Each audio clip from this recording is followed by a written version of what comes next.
ଜଙ୍ଗଲ ଘେରାରେ ଏକ ଛୋଟ ଗାଁ ହରିପୁର। ଏଇ ଗାଁରେ ଥିଲେ ଜଣେ ଗରିବ ବୁଢ଼ା ଓ ତାଙ୍କ ସ୍ତ୍ରୀ। ବୁଢ଼ାଙ୍କ ନାଁ ଥିଲା ରଘୁଆ ଓ ତାଙ୍କ ସ୍ତ୍ରୀଙ୍କ ନାଁ ଥିଲା ସାବିତ୍ରୀ। ସେମାନେ ଦୁହେଁ ଜୀବନର ସମସ୍ତ ଆନନ୍ଦ ଓ ଦୁଃଖ ଅନୁଭବ କରୁଥିଲେ। ସେମାନଙ୍କ କେହି ସନ୍ତାନ ନଥିଲେ, କିନ୍ତୁ ସେମାନଙ୍କ ମନ ଭଲ ଓ ଶାନ୍ତି ଥିଲା। ସେମାନଙ୍କ ଘର ଥିଲା ଗାଁର ପାଖାପାଖି ଜଙ୍ଗଲ ଧାରରେ, ଯେଉଁଠି ପଶୁ ପକ୍ଷୀ ଓ ପବନର ଶବ୍ଦରେ ଶାନ୍ତି ପାଉଥିଲେ। ବୁଢ଼ା ଜଙ୍ଗଲରୁ କାଠ ଆଣି ବିକ୍ରି କରୁଥିଲା ଓ ବୁଢ଼ୀ ଘରେ ରହି ଦୁଇ ଓଳି ରୋଷେଇ କରି ତାଙ୍କ ଦିନ କଟୁଥିଲା।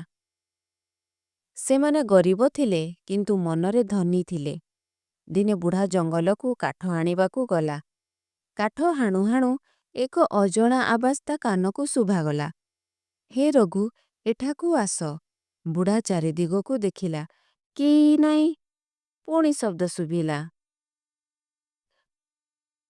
ଏବେ ସେ ଭୟରେ ଗଛ ତଳକୁ ଗଲା ଓ ଦେଖିଲା ସେ ପାଖରେ ଥିବା ଗାତରେ ପଡ଼ି ହାତୀଛୁଆ ଚିତ୍କାର କରୁଛି। ରଘୁଆ ଆଶ୍ଚର୍ଯ୍ୟରେ ଦେଖୁଛି, ଏ ହାତୀଛୁଆ କଥା କହୁଛି। ମୋତେ ବଞ୍ଚାଅ ଦାଦା, ମୁଁ ମରିଯିବି, ହାତୀଛୁଆ କହିଲା। ରଘୁଆ ଶୀଘ୍ର ଯାଇ ହାତୀଛୁଆକୁ ଗାତରୁ ଉଦ୍ଧାର କଲା। ହାତୀଛୁଆ କହିଲା, ତୁମେ ମୋତେ ଉଦ୍ଧାର କଲ, ମୁଁ ତୁମ ପାଇଁ କିଛି ଉପହାର ଦେବି। ରଘୁଆ ହସି କହିଲା, ମୋ ପାଇଁ ତୁମ ଜୀବନ ବଞ୍ଚିବାଟା ହିଁ ପରମ ଉପହାର। ତାପରେ ସେ ଘରକୁ ଫେରି ସାବିତ୍ରୀକୁ ସବୁ କଥା କହିଲା। ସାବିତ୍ରୀ କହିଲା, ଭଲ କାମ କଲ, ଭଗବାନ ତୁମକୁ ଆଶୀର୍ବାଦ ଦେବେ। ସେହି ରାତିରେ ବୁଢ଼ାବୁଢ଼ୀ ଶୋଇଥିବା ସମୟରେ ଏକ ଆଲୋକ ଘର ଭିତରେ ପ୍ରକାଶିଲା। ଏହା ସହ ଏକ ଶାନ୍ତ ଶବ୍ଦ ଶୁଭିଲା, ତୁମେ ଦୟା କରିଛ, ତେଣୁ ତୁମ ଘରେ ଆସନ୍ତାକାଲି ସକାଳେ ଏକ ଆଶୀର୍ବାଦ ଆସିବ।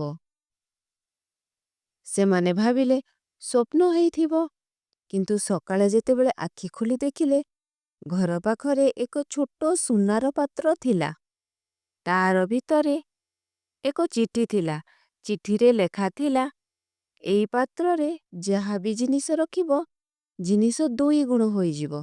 ସେମାନେ ଭୟ ଓ ଆଶ୍ଚର୍ଯ୍ୟ ହୋଇଗଲେ। ଦେଖିଲେ ସତରେ ସେହି ପାତ୍ରରେ ଧାନ ଦୁଇ ଗୁଣ ହୋଇଯାଇଛି। କିଛି ଦିନରେ ସେମାନେ ସେହି ପାତ୍ରରୁ ବହୁତ ପରିମାଣରେ ଧାନ ପାଇଲେ। ସେହି ଧାନରୁ କିଛି ଗାଁ ଲୋକଙ୍କୁ ଦାନ କଲେ। ଗାଁ ଲୋକ ଏହା ଦେଖି ବହୁତ ଖୁସି ହେଲେ ଓ ଆଶୀର୍ବାଦ କଲେ। କିନ୍ତୁ ଗାଁରେ ଜଣେ ଲୋଭୀ ବ୍ୟକ୍ତି ଥିଲା, ମାଧବ। ଏସବୁ ଦେଖି ଈର୍ଷା କଲା। ସେ ଭାବିଲା, ମୁଁ ମଧ୍ୟ ଏହି ଯାଦୁପାତ୍ର ହାସଲ କରିବି। ଗୋଟେ ରାତିରେ ଚୁପଚାପ ବୁଢ଼ା ଘରେ ପଶି ସେ ସେହି ପାତ୍ର ଚୋରି କଲା। ପରେ ଘରେ ସେହି ପାତ୍ରକୁ ରଖି ସେଥିରେ ଧାନ ଦେଲା। କିନ୍ତୁ ପରଦିନ ସେହି ପାତ୍ରରେ ଧାନ ଦୁଇ ଗୁଣ ହେବା ବଦଳରେ ପାତ୍ର ଭିତରୁ ସାପ ବିଛୁ ବାହାରିଲା ଓ ତାକୁ କାମୁଡ଼ିବାକୁ ଲାଗିଲା। ମାଧବ ଡରି ଚିତ୍କାର କଲା, ବଞ୍ଚାଅ, ବଞ୍ଚାଅ, ବଞ୍ଚାଅ। ସକାଳେ ଗାଁ ଲୋକ ଆସି ଦେଖିଲେ ମାଧବ ଭୟରେ ବେହାଲ ହୋଇଯାଇଛି। ସେ କାନ୍ଦି କାନ୍ଦି ବୁଢ଼ାବୁଢ଼ୀଙ୍କୁ କ୍ଷମା ମାଗିଲା। ରଘୁଆ ଓ ସାବିତ୍ରୀ କହିଲେ, ଲୋଭ ମନୁଷ୍ୟକୁ ନାଶ କରେ, ଦୟା ଓ ସହଭାଗିତା ମନୁଷ୍ୟକୁ ଉଚ୍ଚ କରେ। ତାପରେ ସେମାନେ ଜଙ୍ଗଲକୁ ଯାଇ ସେହି ପାତ୍ରକୁ ଫେରାଇ ଦେଲେ। ସେହି ଛୋଟ ହାତୀ ଏବେ ବଡ଼ ହେଇଯାଇଥିଲା ଓ ତାର ମା ସହ ଆସିଥିଲା।